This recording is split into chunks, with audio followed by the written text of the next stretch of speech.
Dear 11th standard business math students, நான் உங்கள் metro Karunakaran. If the center of the circle lies on the straight line, find A ன்னு சொல்லிட்டு கேட்டிருக்காங்க. ஏதோ ஒரு சர்க்கிள் இருக்குப்பா. இந்த சர்க்கிள் உடைய ஈக்குவேஷன் வந்து x square plus y square plus 2x minus 6y plus 1 equal to 0. சர்க்கிள்னா கண்டிப்பா என்ன இருக்கும்? உங்களுக்கு ஒரு சென்டர் இருக்கும். அந்த center lies on the straight line. இந்த கோட்டுக்கு மேல கிடக்குதான் ax plus 2y plus 2 equal to 0. இந்த கோடு இருக்கு பாருங்க. இந்த கோடோடைய equation ax plus 2y plus 2 equal to 0. இந்த சர்க்கிளோடைய சென்டர் இந்த கோட்டுக்கு மேல இருக்குது. a ஓட வேல்யூ கண்டுபிடிங்க அப்படின்னு சொல்லிக்கிறாங்க. சரி, ஈக்குவேஷன் ஆஃப் சர்க்கிள் கொண்டு வாங்க. இதுதான் நம்மளுடைய ஈக்குவேஷன் ஆஃப் சர்க்கிள். அவங்க தான் கொடுத்துருக்காங்க சர்க்கிளோடைய ஈக்குவேஷன். இதான் நம்மளுடைய சர்க்கிளோடைய ஈக்குவேஷன். சர்க்கிளோடைய ஈக்குவேஷன் வந்து x square plus y square plus 2x minus 6y plus 1 equal to 0. சர்க்கிளோடைய ஈக்குவேஷனுக்குன்னு ஒரு ஜெனரல் ஃபார்முலா இருக்கு. ஒரு சர்க்கிள்னா இப்படிதான் இருக்கணும் அப்படின்னு ஒரு ரூல் இருக்குது. அப்போ ஜெனரல் ஃபார்முலா அல்லது ஜெனரல் ஈக்குவேஷன் ஆஃப் சர்க்கிள் வந்து உங்களுக்கு இப்படிதான் இருக்கும். x square plus y square plus 2gx plus 2fy plus c is equal to 0. x square y square சுத்தமா இருக்க வேண்டும். x க்கு முன்னாடி ஏதாவது நம்பர்ஸ் இருக்கும், y க்கு முன்னாடி ஏதாவது நம்பர்ஸ் இருக்கும், ஒரு கான்ஸ்டன்ட் இருக்கணும். இதுதான் ஒரு சர்க்கிளோட நல்ல அமைப்பு. அழகான ஈக்குவேஷன். சர்க்கிளோட ஜெனரல் ஈக்குவேஷன் இப்படிதான் இருக்கணும். இங்க x square y square சுத்தமா இருக்குதா?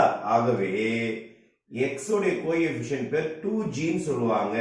x உடைய கோஎஃபிஷியன்ட் பேர் 2g. அப்போ இங்க x உடைய கோஎஃபிஷியன்ட் யாருன்னா 2.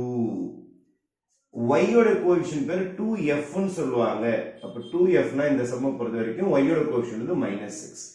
இந்த சர்க்கிளும் இந்த அமைப்பும் சமமாக இருப்பதனால், பார்ப்பதற்கு ஒரே மாதிரி இருப்பதனால் x உடைய கோஎஃபிஷியன்ட் 2g ன்னு எடுத்துக்கலாம், y உடைய கோஎஃபிஷியன்ட் 2f 2 ன்னு எடுத்துக்கலாம், -6 ன்னு எடுத்துக்கலாம். ஏன்னா இதான் இங்க x உடைய கோஎஃபிஷியன்ட், இதான் இங்க y உடைய கோஎஃபிஷியன்ட். அப்ப இங்க x உடைய கோஎஃபிஷியன்ட் 2, இங்க y உடைய கோஎஃபிஷியன்ட் -6. இப்போ g is equal to 2 multiplication இருக்குது. இங்க அப்படினா டிவிஷன்ல வந்துரும். அப்ப 2/2 என்ன ஆயிடும்னா 1 ஆ மாறிடும். அதே மாதிரி f is equal to -6, இது இன்டூல இருக்குது. இங்க போச்சுனா டிவைட்ல போய்டும். f is equal to என்ன வந்துரும்னா -3. இது g உடைய ஆன்சர், இது f உடைய ஆன்சர். இப்போ g யும் f நம்ம கைக்கு வந்துருச்சு. ஆக்சுவலா சென்டர் உடைய ஃபார்முலா -g, -f. ஒரு சர்க்கிள்னா அதுக்கு சென்டருக்குன்னு ஒரு ஃபார்முலா இருக்குது. இந்த x ஓட கோஎஃபிஷியன்ட் y ஓட கோஎஃபிஷியன்ட் பொறுத்து, அதாவது -g, -f. அப்ப நம்ம சம்முடைய சென்டர் ரெடி ஆயிடுச்சு உங்களுக்கு. அப்போ சென்டர் யாருன்னா -g னா -1 -f. இங்க ஆல்ரெடி ஒரு மைனஸ் இருக்கு. அப்போ +3 ஆயிடும். இதான் நம்ம சர்க்கிளோட சென்டர்.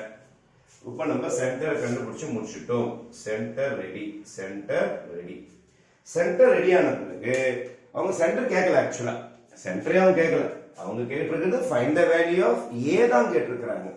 ஆனா இன்னொரு க்ளூ என்னன்னா, centre lies on this equation c -1,3 lies அந்த கோட்டுக்கு மேல இருக்குது. எந்த கோட்டுக்கு மேல? ax plus 2y plus 2 equal to 0 என்ற கோட்டுக்கு மீது இருக்கிறது. அப்படின்னா என்ன அர்த்தம்னா, இது எடுத்து இதுல சப்ஸ்டிட்யூட் பண்ணலாம். லைஸ்ன்னு வந்துட்டாலே அந்த கோட்டுக்கு மேல ஒரு புள்ளி இருக்குதுனால அந்த புள்ளி எடுத்துட்டு போய் அதை சப்ஸ்டிட்யூட் பண்ணலாம்.